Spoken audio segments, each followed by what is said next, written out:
Сәлеметсіздер ме, менің жазылушыларым, подписчиктерім. Бүгін мен сіздермен өзімнің жасайтын салатымды, қысқа сақтайтын салатымды жасап көрсетпекшімін сіздерге. Бұл баклажан қосылған көкөніс салаты деп аталады. Қарап тұрсаңыздар, барлығы сіздерге таныс. Мынау баклажан, біреуін турап қойдым, екеуі тұр. Міне мына жерде помидор қызанақ, көк бұрыш, тәтті бұрыш, және 3 қызыл бұрыш. Мына жерде қызыл тәтті бұрыш бар. Және сонымен бірге біздің салатымыз жуа мен чесноксыз болмайтыны тағы өздеріңізге белгілі.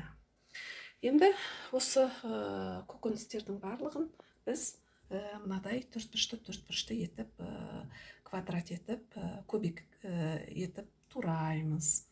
Мінекей бір баклажанды мен турап қойдым. Осылай етіп майдалап барлығын турап аламыз. Құрметті жазушылар, жазылушыларым менің, міне күз келді. Алдымызда қысқа дайындық жасау уақыты осы көкөністерден. Сондықтан мен сіздерге жиі осыдан бастап түрлі салаттардың қалай жасалу керек екендігін осылай көрсетіп отырамын. Өзім жасаған салаттардың барлығымен бөлісіп отырамын. Бұл жердегі мынау баклажанды ең бірінші тураған себебіміз, қазір оған аздап тұз сеуіп, сосын осы ыдысқа қойып қоямыз бір жағына қарай. Қазір аздап тұз себеміз да. Көз мөлшермен қолыммен алып жатырмын.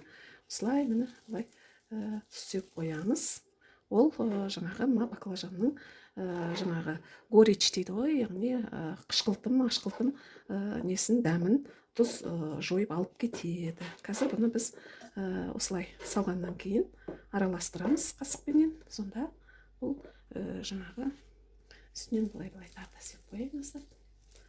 Бұл баклажанның жаңағы ашқылтым дәмін кетіреді. Енді біз қалған көкөністерді дәл осылай етіп тураймыз. Қызыл бұрышты да солай тураймыз. Мінекей қызыл бұрышты да 4 бұрышты етіп, ішіндегі дәнін алып тастаймыз да.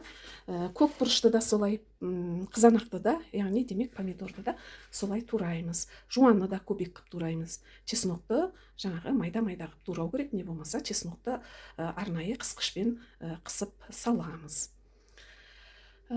Енді осы жақсы менің қысқа дайындаған салаттарымды қалдырып алмас үшін каналға тіркеліп қоюды ұмытпаңыздар. Және осы салаттардың түрлерін сіздер де жасап көріңіздер.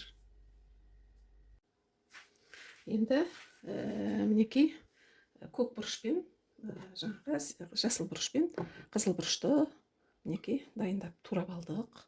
Мұны ортасының сүйегінен ажыратып, енді бұларды да біз жаңағы квадрат баклажан секілді квадрат етіп тураймыз. Бұл квадрат етіп турау салатқа өте ыңғайлы болады. Барлығының формасы бірдей болады. Мінекей былай зұнат кесіп аламыз да, одан кейін былайша бөле саламыз. Қиындығы жоқ.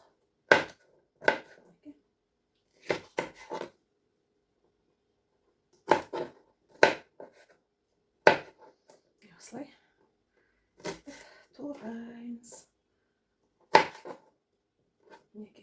Қазір енді күз уақыты бұл қызыл бұрышты да осылайша былай турап бөліп аламыз. Осыны көлденеңінен былай тураймыз.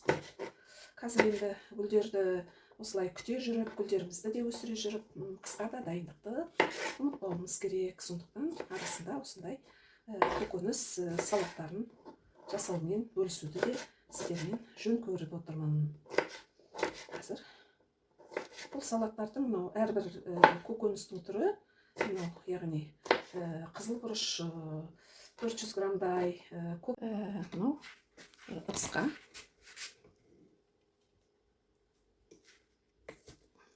жасыл ыдысқа сала береміз. Туралғандарын осылай сала береміз. Қызыл бұрышта, жасыл бұрышта жаңағы түстерінің екі түрлілігі болмаса, оларда бірдей жаңағы етті қалың қарап отырсаңыздар, мінекей етті міне қалыңдығы өте қалың және огородтан жуылған, жаңа ғана емес, енді 1-2 күн болғанымен жуылғанына жаңағы қолдан өсірілген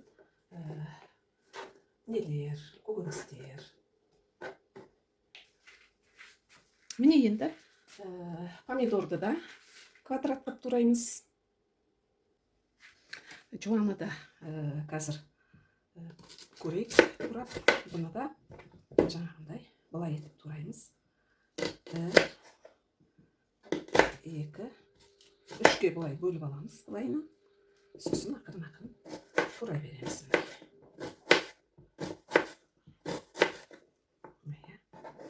Жуаны осылайша.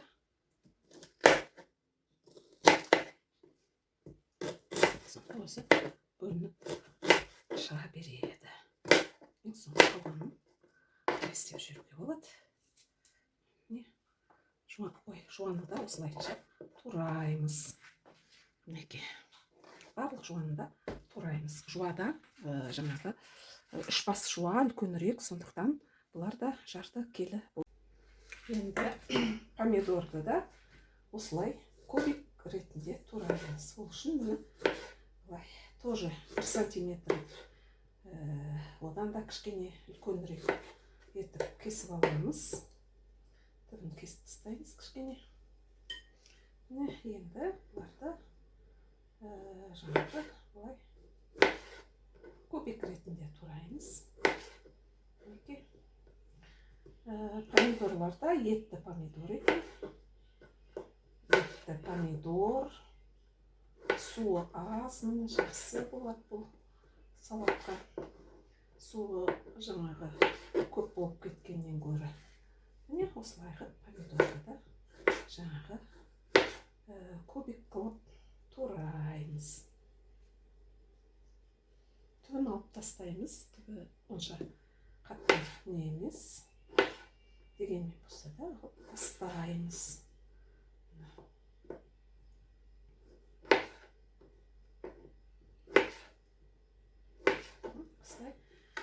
Квадрат қылып тураймыз помидорды да. Мінекей барлық көкөністеріміз дайын болды туралып. Мынау қызанақ міне туралы тұр, баклажан, қызыл және жасыл перец, чеснок, оны үстінен кейінірек дайын болар кезде қызылбұрыш пен чеснокты жаңағы майдалап салып жібереміз. Және міне жуа дайын болды. Мынау алдымен қазір біз неғылар жасар кезде мына қарайтын болсақ, мынаны баклажанды уже міне түп жағына су шығып тұр. Яғни демек оның баклажанның қышқыл дәмі жаңағы су арқылы кетіп қалады жаңағы. Сосын дәмді болады баклажан. Астына түбіне жиналып тұр. Оны біз қазір мына жердегі мынау сеткасынан оны төгіп аламыз. Ал енді бізде одан кейін кешіріңіздер, одан кейін қосатынымыз сұйық май, рафинированный, кәдімгідей жарты литр сұйық май. Мүмкін көреміз, жарты литр не болмаса 400 граммдай қосамыз. Майы кәдімгідей жеткілікті болу керек. Одан кейін өздеріңізге белгілі, ең соңында уксустан қосам. Қызылбұрыш мені тамағымды не қылады. Одан кейін қант қосылады. Сосын жаңағы тұз қосылады. Тұз, одан кейін қосылатын тұз.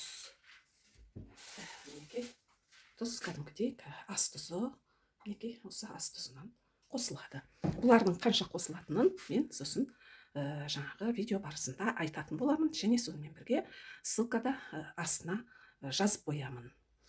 Сіздер осы салаттың жаңағы жасалуын өздеріңіз қалай жасайсыздар, қандай өзгерістеріңіз бар, қалай болып шықты деген сияқты пікірлеріңізбен осы видеоның астында пікір қалдырып жазып отыруларыңызға болады. Өздеріңіздің қалай жасайтындарыңызды, салатты жасап көрдіңіздер ме, қалай болып шықты деген сияқты. Енді бізде не қалды? Тек қана пешке салып бұларды пісіру. Алдымен пешті ең қаттысына қойып, сұйық майды құямыз. Мен жарты литр сұйық май құйып жатырмын. Мінекей. Жарты литрдей сұйық майды құямыз. Майдың жеткілікті болғаны жақсы. Өйткені жаңағы салаттың жақсы болып шығу үшін майы осындай жарты килограмм болу керек. Осы менің дайындаған көкөнісіме. Міне майды қойдық. Енді осы майды әбден қыздырамыз. Қызғанша күтеміз. Пештің қызуын неғұрлым үлкен неге қоямыз. Барлық жоғарғы несіне қоямыз, температурасына. Енді кастрөліміз дайын. Май менің пешім бойынша 14-ші немен қызып жатыр. Майдың қызғанын бақылап тұрамыз. Свет жақты. Майдың қызғанын күте тұрамыз. Май әбден қызу керек.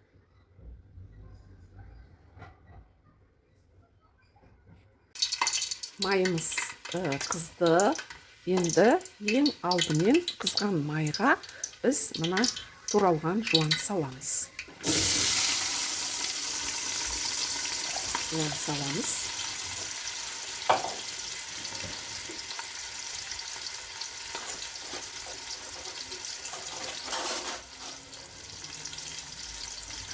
Жуа әбден розовый қызғылт түске енгенше біз оны қуырып аламыз.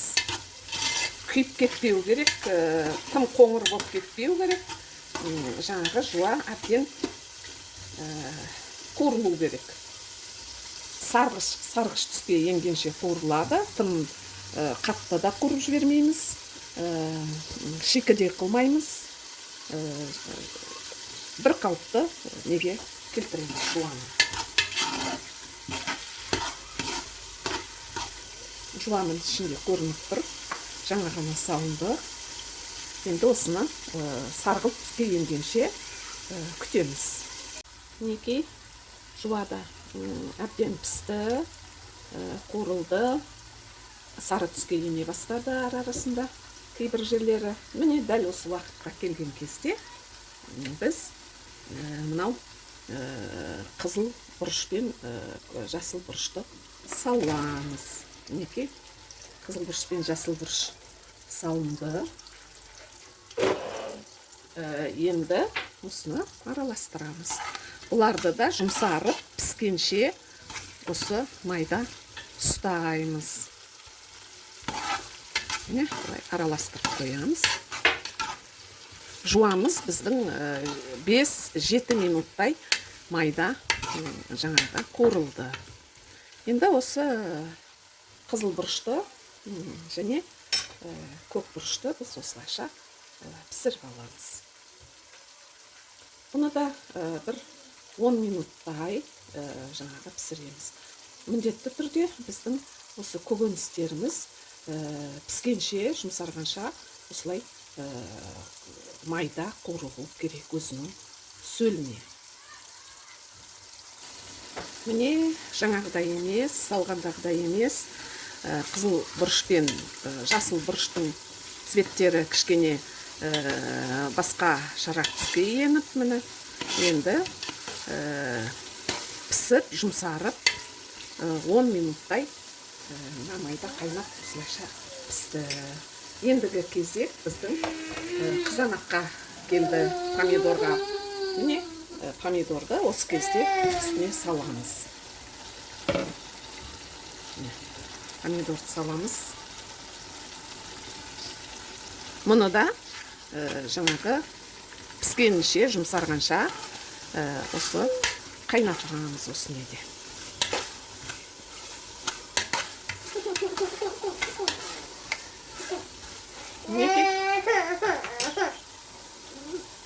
Қақпағын қойып, ормен.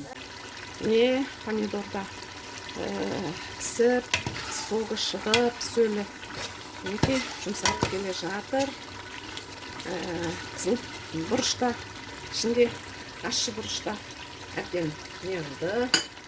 Енді біз осы кезде баклажанды саламыз. Неке баклажанның індегі суын неғыламыз, жинап аламыз.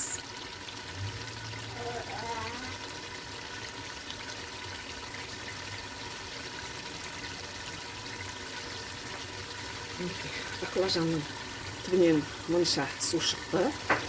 Енді суынан бөліп алғаннан кейін мына бір-ақ баклажанды осы неге саламыз. Енді араластырамыз баклажанды. Енді ең соңғы ингредиент не ғана қалды? Чеснок қана қалды. Енді осы баклажанды піскенше осылай қайнатамыз. Піскенше қайнатамыз. Бұны да осылай қайнатамыз.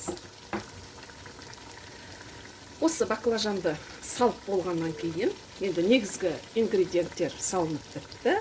Енді осы кезде біз тұзды саламыз.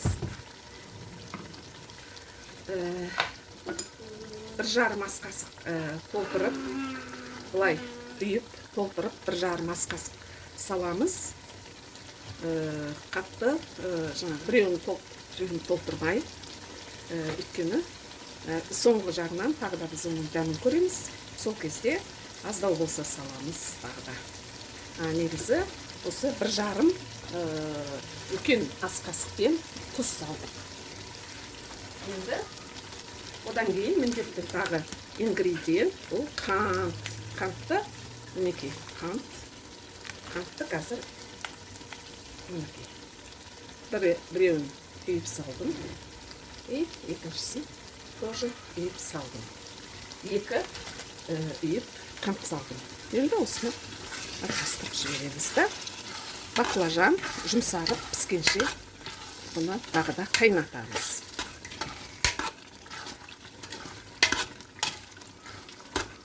Баклажанды жұмсарып піскенше қайнатамыз. Бетін жауып қоямыз.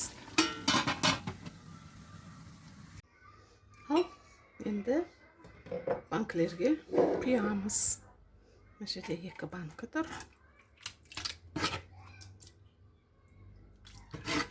Әбден араластырып алайық.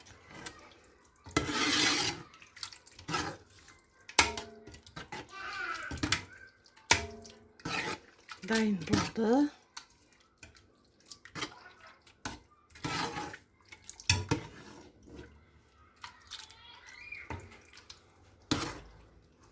Мінекей, енді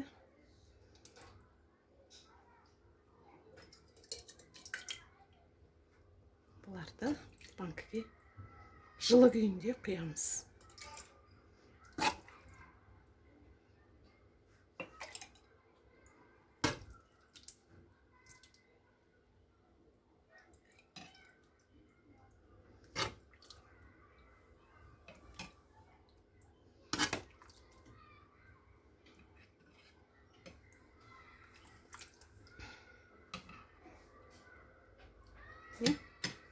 Енді мынадай брандалы қақпақпен жаба саламыз осылай. Мінекей, салат дайын болды.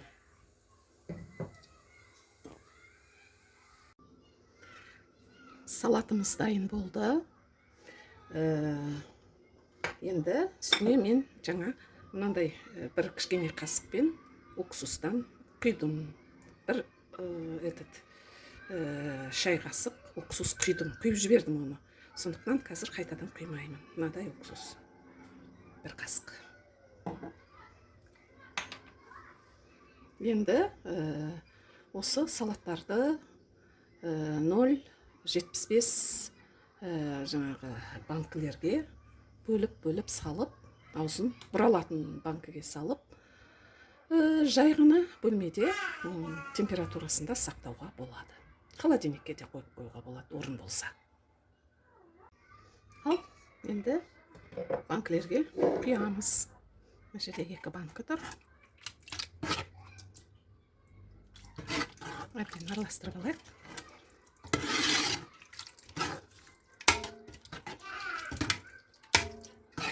Дайын болды.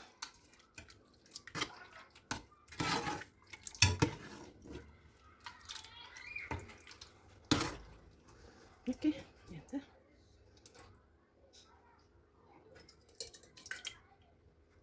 оларды банкіге жылы күйінде құямыз.